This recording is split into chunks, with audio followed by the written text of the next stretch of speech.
반갑습니다. 호이, 됐다. 바로 문제로 가죠. 이 강의를 찍는 이유는요, 여러분들께서 이 환율 지문을 굉장히 어려워하기 때문에 그 환율 문제를 좀 일관된 논리로 풀 수 있는 어떤 해설을 하기 위해서 준비한 것입니다. 자, 문제로 바로 가겠습니다. 1번은 간단하죠. 윗글에 대한 설명으로 가장 적절한 것은 요거는 환율 변동의 양면적 효과를 언급하고 중앙은행이 외환 자산 관리에 신경 써야 하는 이유를 밝히고 있다. 이렇게 보시면 되는 거고요. 특별한 문제는 없었을 겁니다. 잠시만요. 그리고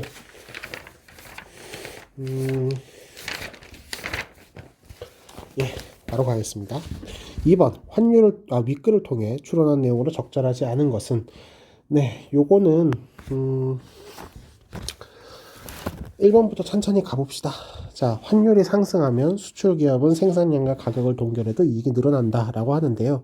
봅시다. 환율이 늘잖아요.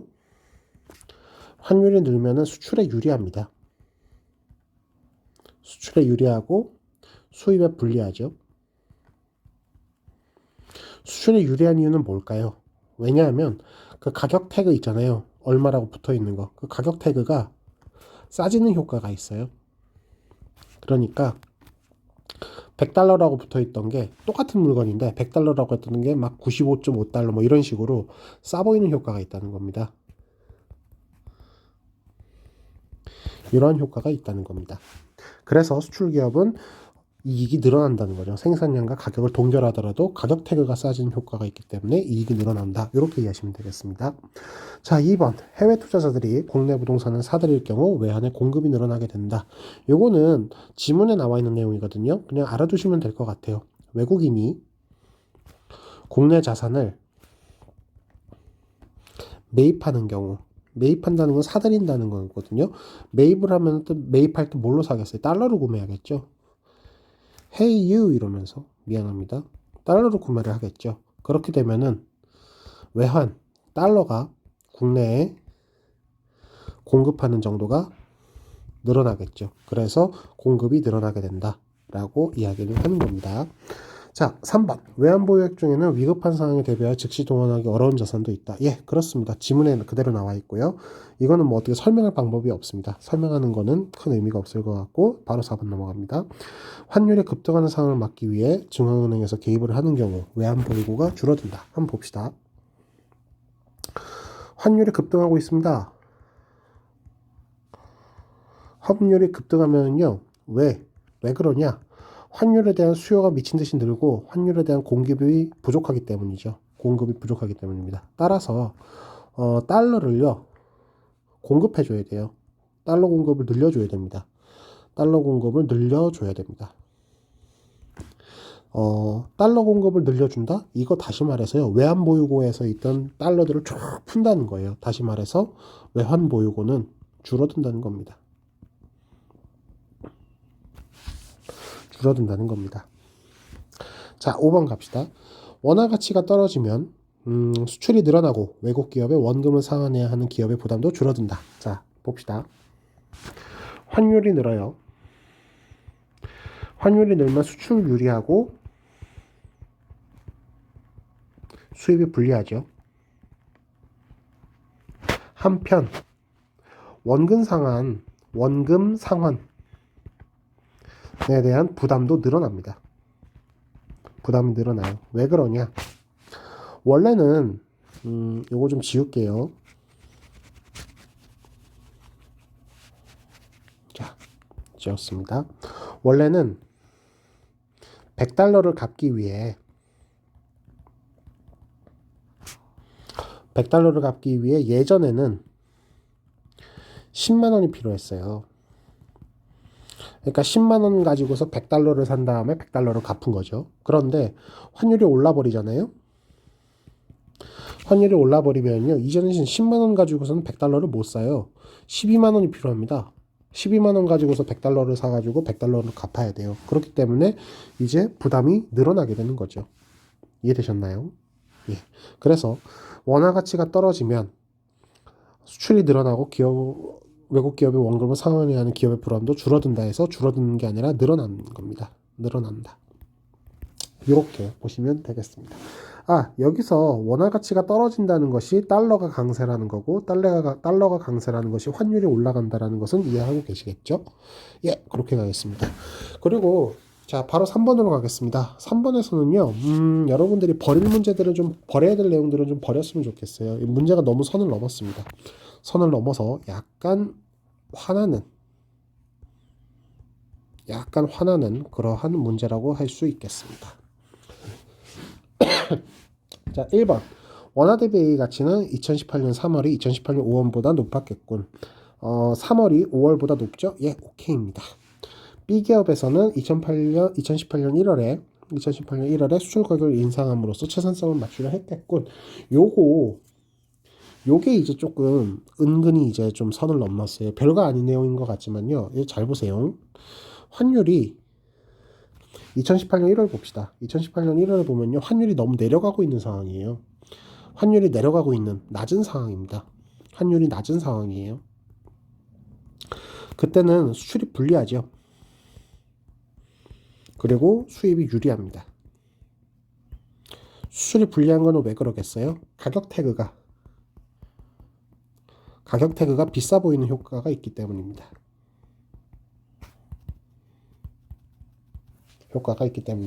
그런데 여기까지만 알아두세요. 여기까지만 알아두십시오. 여기서 채산성을 맞추기 위해서 수출 가격을 인상한다라고 하는 거는요, 경제학적인 논리가 아니에요. 경제학적인 의미가 있는 것이 아니라 복이 있는 내용이에요. 어딨냐? 여기요. 1,000원일 때를 이익 목표의 기준으로 설정하고 있으며 3% 이상의 변동이 있을 경우 가격을 변동한다. 뭐 환율 주의는 다음과 같다라고 하는데, 요 부분 보기를 근거로 해가지고서 채산성을 수출 가격을 인상한다는 거지, 경제학적인 어떤 의미가 있어서 수출 가격을 인상한다는 것이 아닙니다. 그래서 요거를 조금 구분을 하셔야 돼요. 여러분들은 여기까지만 알아두시면 되겠습니다. 자, 3번. B기업에서는 2018년 3월과 2018년 7월에는 환율 변동으로 인해 추가 이익을 얻을 수 있겠군. 이것도 사실 보기에 이제 기준에서 보기에 근거해서 이야기하는 거기 때문에 그냥 넘겨 짚으셔도 됩니다. 건너뛰셔도 돼요. 1,000원일 때를 이익 목표의 기준으로 설정하고 있기 때문에 1,000원을 넘기고 있는 2018년 3월과 2018년 7월은 추가 이익을 얻을 수 있는 겁니다. 단지 보기에 그렇기 때문에 그런 거지 어떤 경제학적인 의미가 있는 것은 아니에요. 그래서 2번 끄어버리시고 3번 끄어버리셔도 할 말 없습니다. 자, 4번 갑니다. 한국은행에서는 2019년 1월에는 A를 매각하는 시장 개입을 함으로써 A의 공급 과잉을 해결하려고 하겠군. 한번 봅시다. 2019년 1월 봅시다. 2019년 1월 1030.57원. 자, 이것도 사실 좀 요 위에 보기에 있는 내용하고 좀 관련이 있는데 그거를 좀 빼고 경제학적으로 의미가 있는 것만 얘기를 해봅시다. 자, 환율이 높아진 상황이에요. 높아진 상황. 이럴 때 요거는요, 결국 외환 수요가 높고 외환의 공급이 낮은, 다시 말해서 부족한 상황이라는 뜻입니다. 상황이라는 뜻입니다. 따라서 어떻게 해야 되느냐? 이 부족분을 채워줘야죠. 다시 말해서 공급을 늘려야 됩니다. 공급을 늘려야 안정이 되는 거죠. 자, 봅시다. A를 매각하는 시장 개입을 함으로써 A의 공급 과잉을 해결하려고 하겠군이라는 말이 그래서 틀립니다. 공급을 늘려야 하기 때문에 공급 부족을 해결해야 되겠군이 정답이 되는 겁니다. 자, 요거 필기하시고요. 5번 할 때 밑에 거는 바로 지우도록 하겠습니다. 지우겠습니다.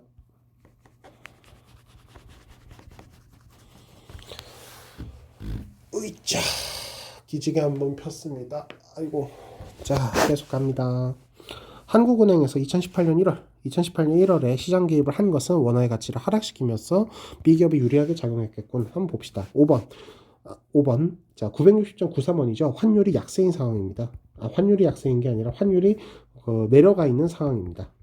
다시 말해서 달러가 약세고 원화가 강세인 상황이에요. 이럴 때 이것도 보기의 내용인데 보기의 내용이에요. 그 3% 이상의 변동이 있을 경우 뭐 가격을 변동하고 1,000원을 기준으로 3% 이상의 변동이 있을 경우 외환 시장에 개입해서 조절한다라고 하는데 요거를 근거를 했을 때 그렇다는 겁니다. 환율을 올린다라고 해봅시다. 환율을 높여야 됩니다. 요 보기에 근거할 경우에요. 그냥 환율이 낮아지면 어떻게 되는지, 환율이 높아지면 어떻게 되는지만 보면 됩니다. 환율을 높여야 된답니다. 자, 환율을 높여야 된다면은 원화를 약세, 그리고 달러를 강세로 둬야 되는 거죠. 자, 원화를 약세로 두고 달러를 강세로 둬봅시다. 그러면 어떻게 되겠습니까? 수출에 유리하겠죠. 아니. 워낙 약세라서 그런 거라기보다는 환율을 올린다. 환율을 올린다라고 하면은 수출에 유리하다. 뭐 그 수출에 환율을 올린다라고 했을 때 수출이 유리하다라고 얘기할 수 있겠죠. 굳이 콕 집어서 원화가 약세이기 때문에 수출에 유리하다고 얘기하기는 좀 그렇고, 원화가 약세고 달러가 강세이기 때문에 환율이 높은 상황에서는 수출이 유리하다. 이렇게 얘기하는 게 좀 더 자연스러울 것 같아요. 수출이 유리하고 수입에는 불리합니다. 그래서 B기업, 수출을 하는 B기업에는 유리하게 작용했겠고 이게 맞는 얘기가 되는 거죠. 답은 4번입니다. 그런데 여러분들이 여기서 반드시 알아둬야 될 거는 오히려 기본적인 내용들이에요. 자, 요거 지우겠습니다. 예. 자, 기본적인 내용들을 확실하게 알아두시기 바랍니다. 그러면 돼요. 환율이 오른다. 달러가 강세인 겁니다.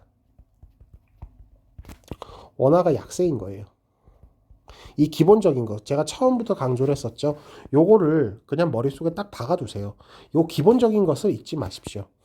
환율이 내려간다. 달러가 약세입니다. 그리고 원화가 강세입니다. 딱 요거 두 개 기본적인 것들을 딱 잊지 마시고요. 요거를 바탕으로 해서 수출은 어떻게 되는지, 수입은 어떻게 되는지, 그 정도까지를 조금 여러분들이 이해하시면 될 것 같습니다. 너무 지엽적인 부분들에 집착하실 필요는 없을 것 같습니다. 자, 다음 페이지로 넘어가죠. 이 문제도 아주 선을 넘었죠. 빅맥. 이 문제를 본 다음부터 빅맥을 안 먹게 됐습니다. 그런데 빅맥이 맥도날드가 경산에 없더라고요. 시지까지 가야 있더라고요. 그래서 안 먹게 된 것도 있고 못 먹게 된 것도 있습니다. 저는 어쨌든 맘스터치를 더 좋아합니다. 예. 하여튼 가보죠. 자, 한국과 미국과 일본이 있습니다. 빅맥 가격은 각각 4달러, 5달러, 6달러, 4달러 아시는 분은 아시겠죠? 4달러. 네, 죄송합니다. 그리고 물가 수준은 요 5달러를 기준으로 하게 되니까 물가 수준은 상대적으로 낮고 일본은 상대적으로 높은 거죠. 그러니까 5달러를 기준으로 했을 때 4달러는 물가 수준이 낮다고 얘기할 수 있는 거고, 5달러를 기준으로 했을 때 일본의 6달러는 물가 수준이 높다고 얘기할 수 있는 겁니다. 자, 그럴 때 자국의 통화 가치는 낮다. 그리고 요건 기준, 요건 높다라고 얘기할 수 있는 겁니다. 자, 그리고 그렇다면 자국의 화폐 가치는요, 장기적으로 어떻게 될 것이냐? 장기적으로 평가 절상될 겁니다. 이쪽은 높아져야 되니까 평가 절상될 겁니다. 요건 기준이고, 요거는 평가 절하 되겠죠. 예, 계속하겠습니다. 자국은 장기적으로, 한국은 평가 절상될 테고요. 일본은 평가 절하 되겠죠. 자, 그리고 이제 여기서 파생되는 게 있습니다. 자국의 통화 가치가 이렇기 때문에 달러 가치는 어떻게 되느냐? 달러 가치는 한국, 미국, 일본이 있으면은 자국의 통화 가치가 낮다? 달러 가치는 높다는 거죠. 일본의 자국 통화 가치가 높다? 달러 가치가 낮다는 겁니다. 그리고 미국은 기준이고요. 예, 이렇게 여러분들이 여기까지 분석하면은 사실 충분합니다. 여기까지 이렇게 분석해내시면 충분하겠습니다. 자, 그 다음에 요걸 바탕으로 해서 4번 문제를 풀어보죠. 현재 우리나라에서보다 일본에서의 달러화 가치가 더 높은 상태이다. 달러 가치는 일본보다는 한국에서 더 높은 상태이죠. 그러니까 일본에서의 달러화 가치가 더 낮은 상태입니다. 자, 현재 일본의 물가 수준은 우리나라는 미국보다 낮은 상태로 볼 수 있다? 아니죠. 물가 수준은 더 높은 상태로 볼 수 있습니다. 현재 달러화 대비 엔화의 가치는 낮게 평가되어 있기 때문에 향후 평가 절상될 수 있다. 아니죠. 엔화의 가치는요, 상대적으로 높게 평가되어 있어요. 높게 평가되어 있기 때문에 향후 평가 절하될 수 있습니다. 절하될 수 있습니다. 4번 미국 빅맥 가격은 그대로인데 우리나라의 빅맥 가격이 5,000원으로 상승한다면 현재 원달러 환율은 적정 환율보다 높아지게 된다. 요거를 한번 봅시다. 4번은요, 이게 논리가 필요해요. 그래서 약간 선을 넘은 선택지인데 그냥 들어보시면 되겠습니다. if 우리나라 빅맥이 5,000원이라고 해봅시다. 5,000원이라고 해봅시다. 그러면은 원달러 환율은 1,000원이잖아요. 우리나라 빅맥이 5,000원인데 원달러 환율이 1,000원이다. 그러면 빅맥은 5달러가 되겠죠. 자, 결국 미국의 빅맥과 같아지겠죠. 같아지므로 미국의 한국의 한국의 환율은 한국의 환율 얼마였죠? 1,000원이었죠. 환율은 적정하게 됩니다. 요렇게 요 논리를 따라가세요. 우리나라 빅맥이 5,000원인데 원달러 환율이 1,000원이면 빅맥은 5달러이기 때문에 미국 빅맥과 가격이 같아지므로 기준이 되는 미국 빅맥과 같아지기 때문에 그 한국의 환율이라고 하는 것은 미국을 기준으로 했을 때 같아져서 적정하다. 이렇게만 알아두시면 되는데 약간 선을 넘었습니다. 네, 어려울 수 있어요. 네, 그냥 이런 논리로 이해하시면 되겠습니다. 이제 5번 보겠습니다. 5번이 자, 5번도 좀 선을 넘었죠. 봅시다. 5번은 초록색으로 해야지. 자, 아이고 허리야. 자, 갑니다. 적정 환율이 한번 따져봅시다. 자, 이 지문에 따른다면요, 우리나라 빅맥 가격도 4,000원이 유지될 때 적정 환율이 되기 위해서는 원달러 환율이 현재보다 하락해야 한다라고 하는데 이것도 논리가 필요해요. 자, 봅시다. 적정 환율이기 위해서는요, 4,000원이 5달러 취급을 받아야 됩니다.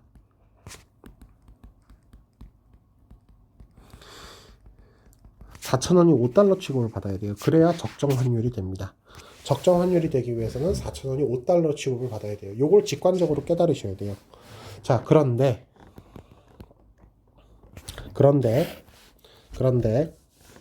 '현재는 4,000원에 4달러죠. 4달러죠. 따라서 원달러 환율은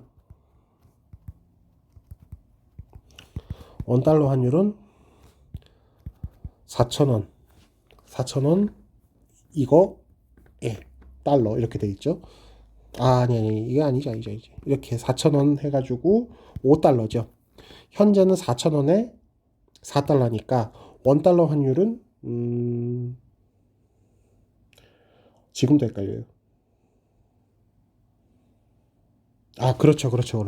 현재는 미안해요. 이거는 진짜 헷갈려요. 아이고. 현재는 4,000원에 4달러잖아요. 근데 4,000원이 5달러 취급받아야 돼요. 그러니까 화살표를 조금 헷갈리게 그랬군요. 미안해요. 원달러 환율은요, 예, 이렇게 돼야 됩니다. 따라서 800원. 원달러 환율이 800원이 돼야 돼요. 자, 그렇기 때문에 지금의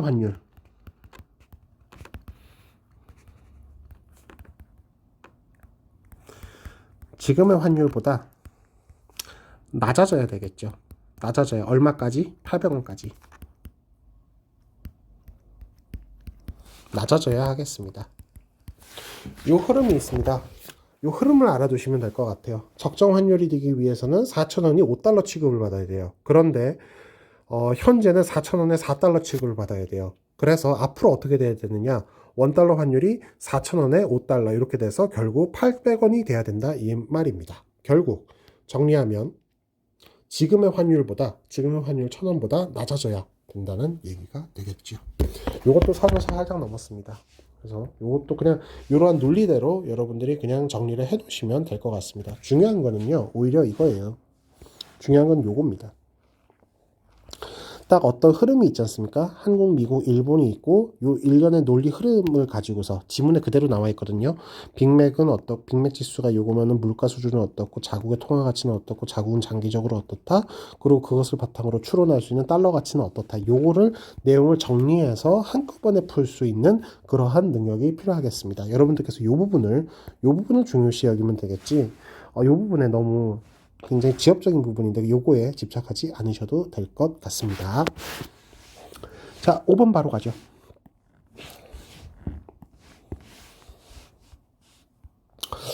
이거 지워야 되는군요. 아깝습니다. 지우죠 뭐. 지웁시다.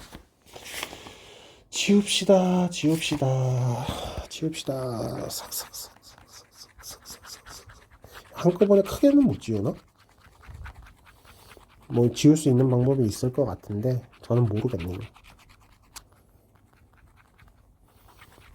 호잇 호잇. 아유.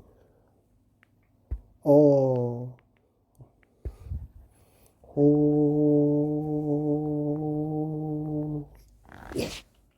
갑시다.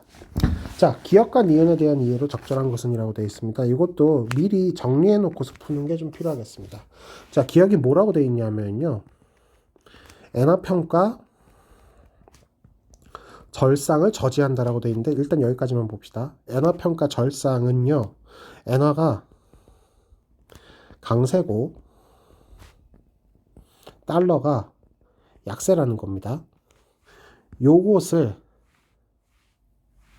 여기 지워야겠다.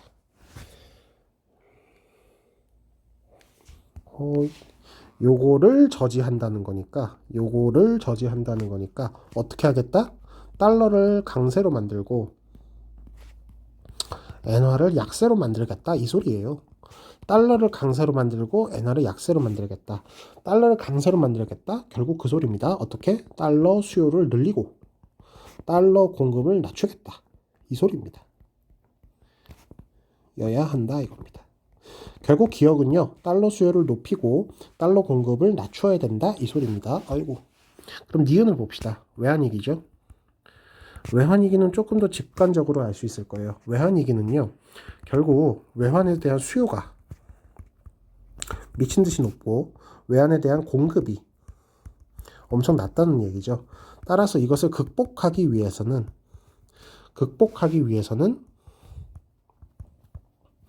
달러 수요를 낮추고 달러 공급을 높여야 된다는 얘기죠.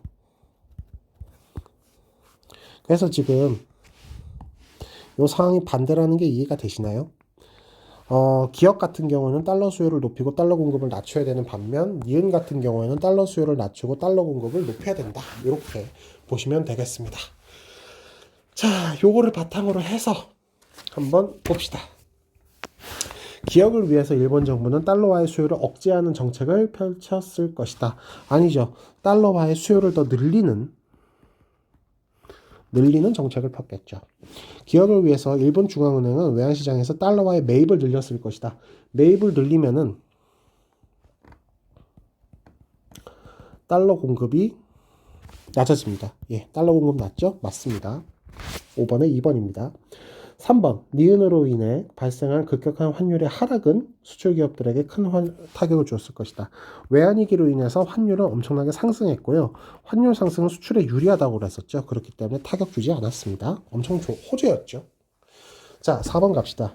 니은을 극복하기 위해서 외국인들이 우리나라의 국채를 매각할 수 있도록 했을 것이다. 봅시다. 니은을 극복하기 위해서, 외환위기를 극복하기 위해서는 달러 수요를 줄이고 달러 공급을 늘려야 되죠. 외국인들이 우리나라의 국채를 매각하면 큰일 납니다. 매입할 수 있도록 해야 됩니다. 매각해버리면은 달러 달러에 반대가 돼요. 외국인들이 우리나라의 국채를 매각해 버리면요, 달러를 가져가 버리는 겁니다. 달러를 가져가 버린다는 것은 달러 공급이 줄어든다는 얘기예요. 그렇게 되면 큰일 나죠. 그러니까 우리나라의 국채를 매입할 수 있도록 했을 것이다 라고 이야기를 하는 게 적당하겠습니다. 근데 실제로 매입은 잘 안 됐어요. 누가 IMF 구제 금융을 신청한 나라의 국채를 사들이겠습니까? 그래서 이거는 사실 매입을 할 수는 없었다. 뭐 이 정도로만 아시면 되겠습니다. 자, 미안. 5번. 일본의 중앙은행은 외환 보유액을 시장에 지속적으로 공급했을 때문에 기억이 가능했다. 아닙니다. 지속적으로 공급하면은요, 기억이 오히려 악화됩니다. 기억 오히려 악화됩니다. 오히려 악화됩니다. 악화돼요. 약화가 아니라 악화됩니다. 악화되고, 한국은행은 외환보유액이 부족했기 때문에 니은을 겪었다. 요거는 맞고요. 5번 선택지는 별로 중요하지 않겠습니다. 6번은 어휘 문제니까 그대로 두시고요. 자, 오늘 제가 이 강의를 찍은 목적은요, 앞서도 말씀드렸지만 여러분들의 환율 지문을 굉장히 어려워하기 때문에 그것에 조금 도움을 드리고자 한 것입니다. 그래서 여러분들이 공부를 하실 때 너무 지엽적인 논리, 제가 지엽적이다, 이거는 뭐 보기에서만 해당하는 내용이지 경제학적인 의미가 없다, 이런 부분에 너무 집착하실 필요는 없을 것 같아요. 그보다는 항상 기본을 생각하십시오. 경제학 지문에서 가장 핵심이 되는 바가 무엇인가? 환율이 오르면은 달러가 강세인가 약세인가, 원화가 약세인가 강세인가, 요것을 생각해보고, 그렇다면 그거에 따라서 수출은 어떻게 될 것인가, 수출은 유리할 것인가 불리할 것인가, 수입은 유리할 것인가 불리할 것인가 하는 것이 가장 기본 뼈대가 됩니다. 그러니까 그 기본 뼈대를 잊지 않아 주셨으면 좋겠습니다. 이상 마치겠습니다. 듣느라 고생 많았습니다.